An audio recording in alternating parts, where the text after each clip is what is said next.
has been a long time. Hello Game Masters, I'm back after 7 weeks. Whenever you are creating anything, you are gonna run into those periods where you can't move forward with it for whatever reason. So today I'm gonna talk about getting over that hump, pushing through to create what you set out to create.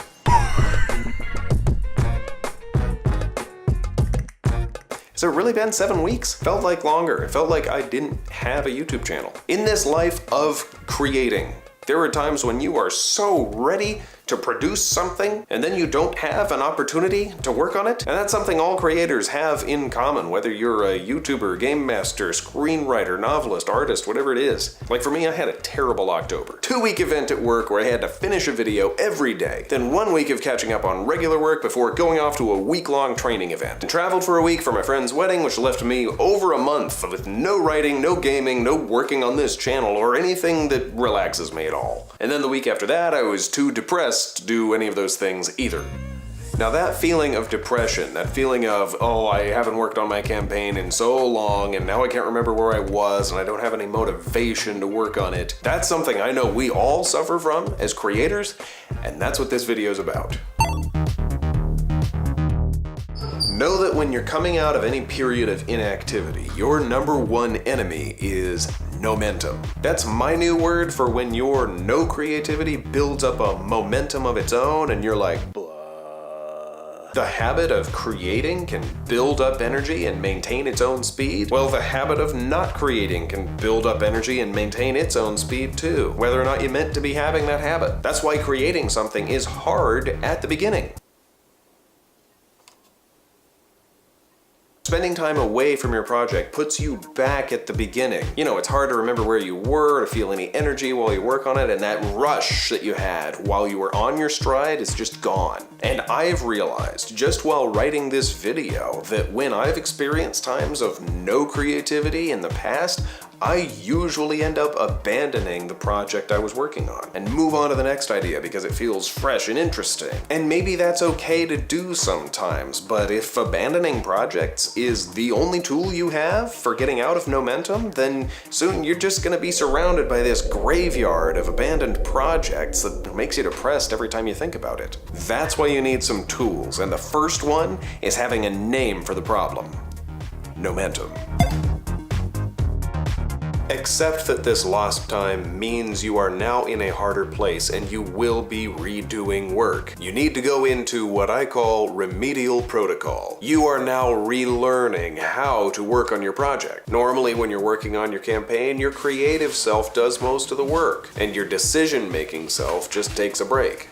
Well, now think of your creative self as if he's just gotten back from a brain injury, and your decision-making self needs to be his supervisor, his coach. Let's say when your normal creative self has momentum, he can get a certain amount of writing done in an hour. But now with the brain injury and the no-momentum, that same amount of writing takes maybe 8 hours.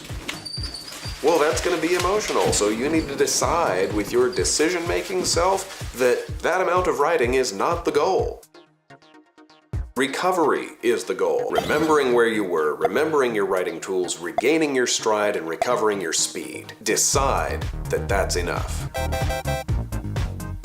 Work the stymie, the period of non-creativity, into your life. Now, I mean that on at least 2 levels. Look at what's happening in your life, including the things you didn't want. The things that are making it so you don't have energy to write your game or you don't have time to meet with your group. Stop viewing those things in that way and start viewing them instead as the things you're gonna write your game about. I wish none of this had happened. So do all who live to see such times, but that is not for them to decide.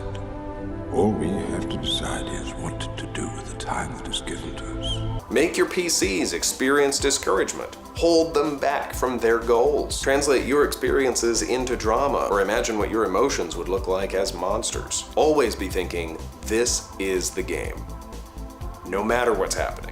You're gonna grow as a game master when you take those discouraging experiences and turn them into inspiring experiences. That's that next level of creativity that we're all striving for. But on a deeper level than that, discouragement is just part of the creative life, and you need to be working the creative life into your regular life in every area. I mean, it's good to carve out time to create in, separate it from other tasks, but if your creative self only exists in that space, if your regular life is something you shut the door on and say, now it's time to create, then your creative self is going to be cut off from emotions and experiences and relationships. It's going to have nothing to draw on. Creativity can't survive on its own. I don't think. I'm just starting to understand this myself, so we'll maybe just leave it at that.